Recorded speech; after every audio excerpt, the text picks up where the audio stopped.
सर्व विद्यार्थ्यांचं स्वागत.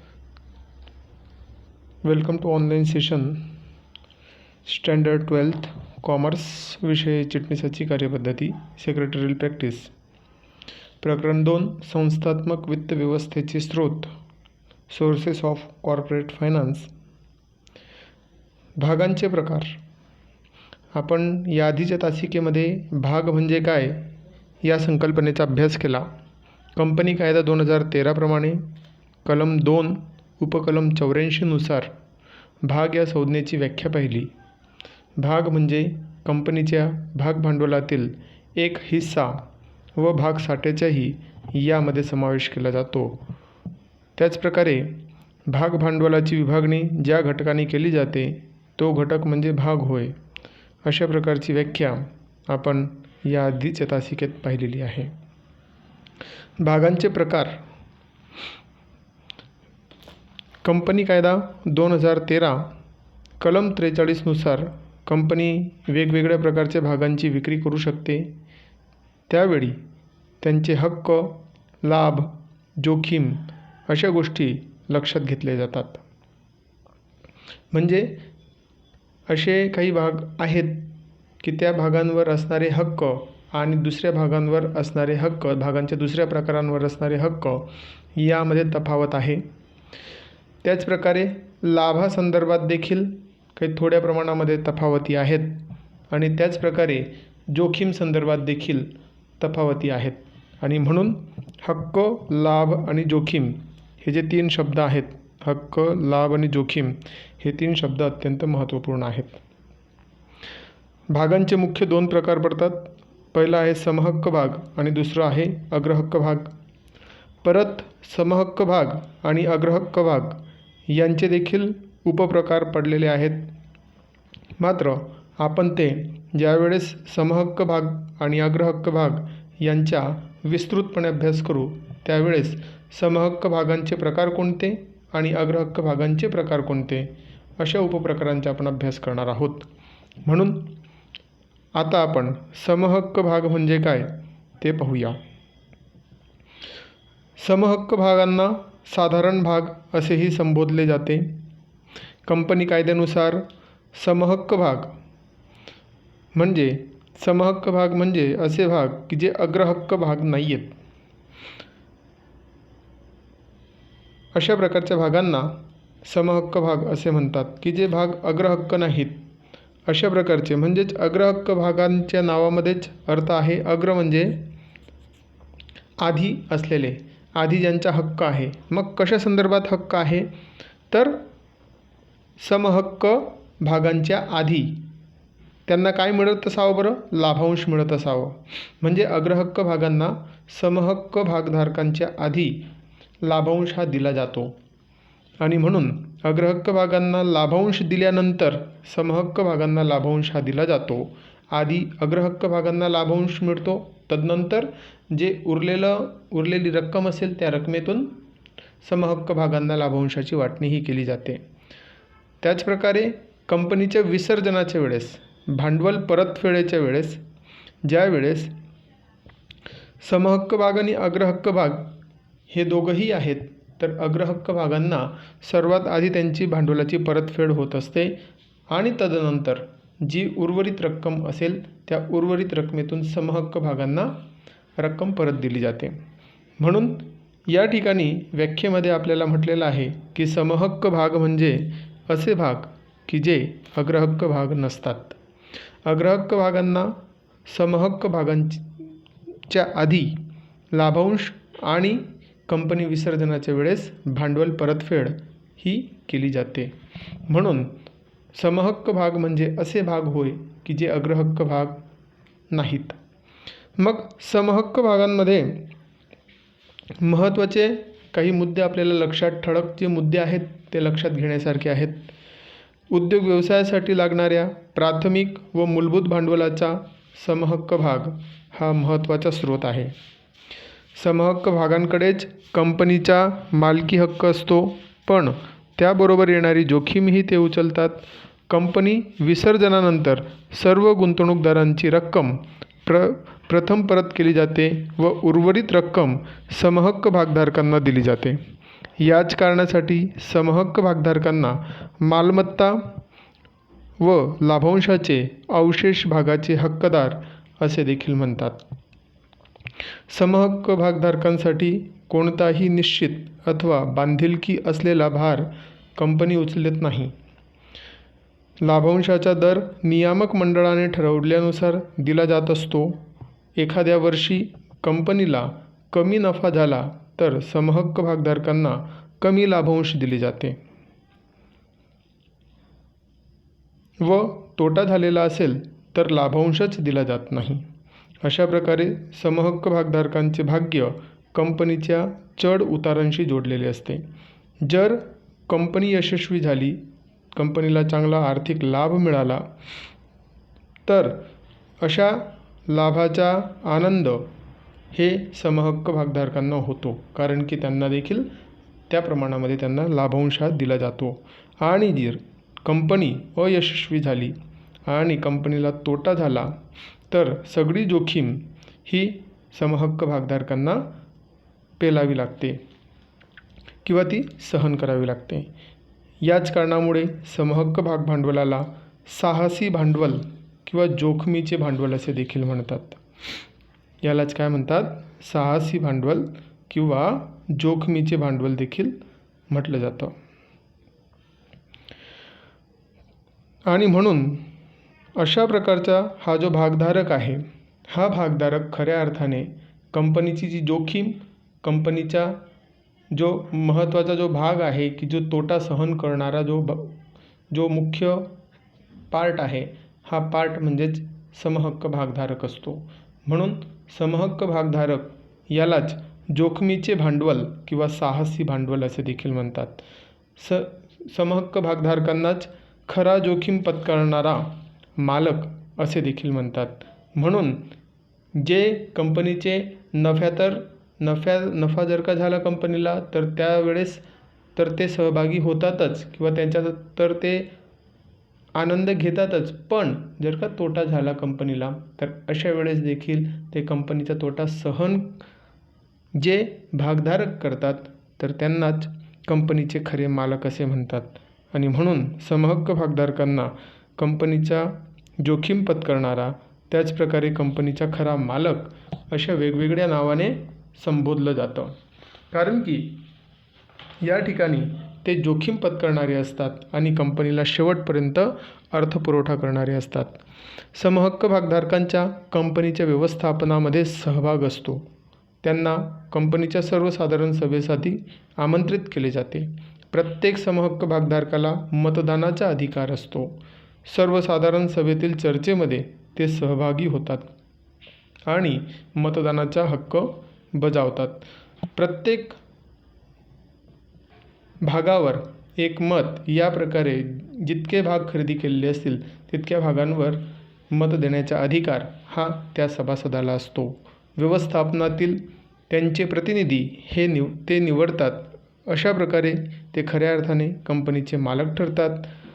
आणि म्हणून मित्रांनो, या ठिकाणी आपण परत एक वेळेस जे मुद्दे आहेत त्या मुद्द्यांचे ओव्हरलुक करूया.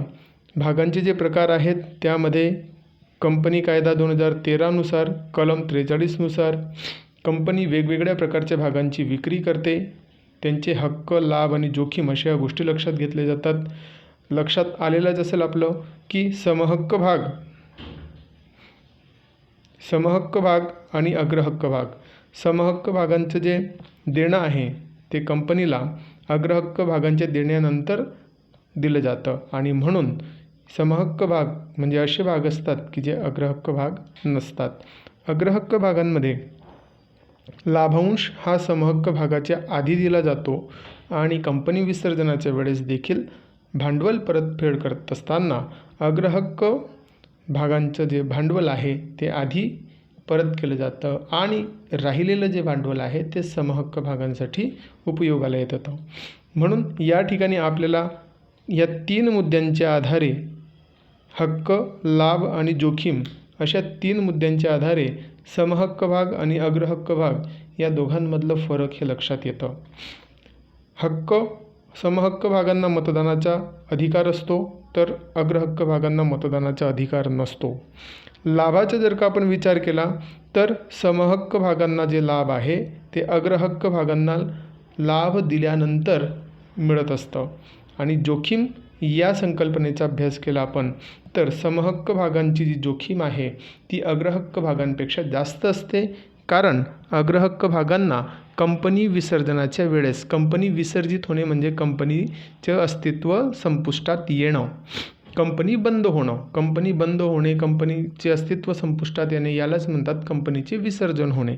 कंपनी विसर्जनाच्या वेळेस भांडवल परत करते वेळेस ज्या वेळेस भांडवलाची परतफेड होते तर त्यावेळेस अग्रहक्क भागांना समहक्क भागांआधी प्रेफरन्स दिला जातो, त्यांचा आधी विचार केला जातो. आणि म्हणून अग्रहक्क भाग हे समहक्क भागाच्या दृष्टीने हे जास्त सेक्युअर असतात, जास्त सुरक्षित असतात. म्हणून आपण म्हणू शकतो की अग्रहक्क भाग हे कमी जोखमीचे असतात, तर समहक्क भाग हे अधिक जोखीम स्वीकारणारे असतात.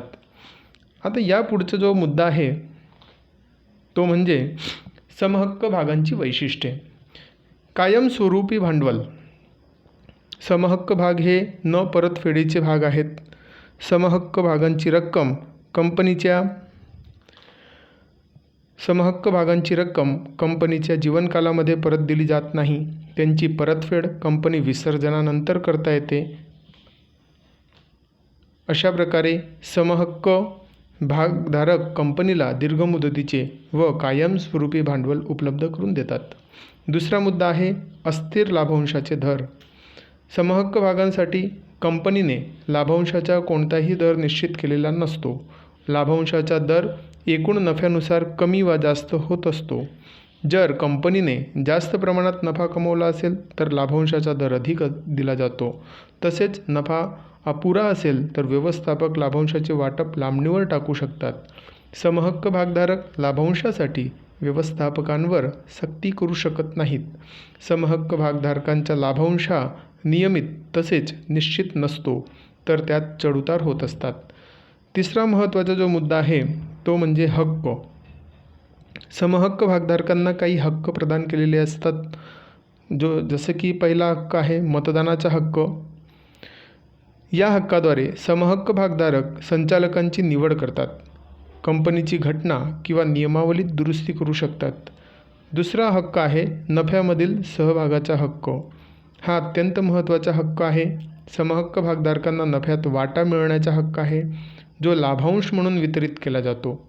कंपनी यशस्वी असेल व सढळ नफा कमावत असेल तर समहक्क भागधारकांना मोठ्या लाभांशाचा फायदा घेता येतो. तिसरा आहे लाभांशाच्या हस्तांतरणाचा हक्क. समहक्क भागधारक नियमावलीत नमूद केलेल्या तरतुदीनुसार समहक्क भाग हस्तांतरणाचा हक्क उपभोगू शकतात. आणि समहक्क भागांच्या हस्तांतरण म्हणजेच अशा प्रकारचे हस्तांतरण होय की जे एका व्यक्तीकडून दुसऱ्या व्यक्तीला दिलं जात असतं किंवा विक्रीच्या उद्देशाने ते केलं जात असते. एका व्यक्तीकडून दुसऱ्या व्यक्तीला त्या भागांचं खरेदी विक्रीचे व्यवहार हे होत असतात आणि मालकीचं हस्तांतरण होत असतं. आणि चौथं यामधला आहे हक्क लेखापुस्तकाच्या तपासणीचा हक्क. या ठिकाणी चौथा हक्क आहे की जो लेखापुस्तकाच्या तपासणीचा हक्क. समहक्क भागधारकांना ते ज्या कंपनीचे मालक आहेत त्या कंपनीच्या लेखापुस्तकांची तपासणी करण्याचा हक्क त्या कंपनीच्या भागधारकांना असतो. पुढचा मुद्दा आहे चौथा अग्रक्रम हक्क नाही. अग्रक्रम हक्क नाही. समहक्क भागधारकांना लाभांश वाटपाकरिता अग्रक्रम दिला जात नाही. अग्रहक्क भागधारकांना प्रथमतः लाभांश दिला जातो व त्यानंतर समहक्क भागधारकांना लाभांश मिळतो. कंपनी विसर्जनानंतरही समहक्क भागधारकांना त्यांचे भांडवल सर्वात शेवटी परत केले जाते. शिल्लक रकमेतून कर्ज व अग्रहक्क भागांची परतफेड केल्यानंतर जर रक्कम शिल्लक राहत नसेल तर समहक्क भागधारकांना कोणतीही रक्कम दिली जात नाही. म्हणून समहक्क भागधारकांना किंवा समहक्क भागांवर अग्रक्रम हक्क नसतो. अग्रहक्क भागधारकांचा समहक्क भागधारकांआधी अशा प्रकारचा हक्क असतो. 5वा मुद्दा आहे नियंत्रण. समहक्क भागधारक कंपनीवर नियंत्रण ठेवून असतो. त्याचे वर्णन कंपनीचे खरे मालक असे केले जाते. मतदान करण्याचा हक्क केवळ समहक्क भागधारकांना दिला आहे. प्रत्येक समहक्क भागधारकास त्याने धारण केलेल्या भागांच्या प्रमाणानुसार मतदानाचा हक्क असतो. हा हक्क त्यांना कायद्याने प्रदान केलेला आहे. भागांच्या प्रमाणानुसार म्हणजे एका सभासदाने 10 भाग खरेदी केलेले असेल तर 10 एका भागावर 1 मत या प्रकारे 10 भागांवर 10 मत देण्याचा हक्क हा त्या भागधारकाला असतो. हा हक्क त्याला कायद्याने दिलेला आहे. वैयक्तिकरित्या सभेला हजर न राहता ते आपल्या प्रतिनिधींद्वारे मतदानाचा हक्क बजावू शकतात. मतदानाचा हक्क बजावून ते कंपनीचे व्यवस्थापन व कामकाजात सहभागी होऊ शकतात. प्रत्यक्ष अप्रत्यक्षरित्या मतदानाच्या हक्कामुळे ते कंपनीच्या कामकाजावर प्रभाव पाडत असतात आणि त्याचप्रकारे मतदानाचा हक्क असल्यामुळे ते कंपनीच्या संचालक मंडळावर देखील जे व्यक्तींची आवश्यकता आहे, जे कार्य करणारे व्यक्ती आहेत, अशा व्यक्तींची नेमणूक करू शकतात. कंपनीच्या व्यवस्थापनासाठी संचालक मंडळाचे प्रतिनिधी ते निवडतात. सर्वसाधारण सभेत चर्चेत असलेल्या सर्व बाबींवर त्यांना मदत देण्याची मुभा आहे. अशा प्रकारे समहक्क भागधारक कंपनी व्यवस्थापनावर नियंत्रण ठेवतात. पुढचा मुद्दा आहे 6वा जो की जोखीम. समहक्क भागधारकांना कंपनी संबंधित असलेली जास्तीत जास्त जोखीम पेलत असतात. जेव्हा कंपनीवर आर्थिक आणीबाणीची वेळ येते तेव्हा असे संकट पेलायला ते तयार असतात. कंपनीने एखाद्या वर्षी कमी नफा कमावला असेल तर समहक्क भागधारकास कमी लाभांश दिला जातो. त्यामुळे भागांचे बाजारमूल्य कमी होऊन त्यास भांडवली तोटा सहन करावा लागतो. अशा प्रकारे समहक्क भागधारक हे सर्व जोखीम उचलणारे भागधारक असतात. 7वा मुद्दा आहे अवशेष भागाचे दावेदार. समहक्क भागधारक कंपनीचे मालक असल्यामुळे कंपनीचे सर्व खर्च, विविध कर दिल्यानंतर कंपनीतील मालमत्तेच्या उर्वरित भागाचे दावेदार असतात. अवशेष भागाचा दावा म्हणजे कंपनीच्या मिळकतीवरील अंतिम दावा असतो. समहक्क भागधारक जरी शेवटचे दावेदार असले तरी उर्वरित सर्व मिळकत मिळवण्याचा फायदा त्यांनाच असतो. 8वा मुद्दा आहे कंपनीच्या मालमत्तेवर अधिकार नसतो. समहक्क भागधारकांना कंपनीच्या कोणत्याही मालमत्तेवर अधिकार सांगता येत नाही. मालमत्तेवर अधिकार सांगता येत नाही किंवा मालमत्तेवर बोजा निर्माण करता येत नाही. जसं कर्जरोख्यांची परतफेड करण्यास कंपनी दोषी आढळल्यास कर्जरोखेदार हे मालमत्ता विकून ती रक्कम वसूल करू शकतात.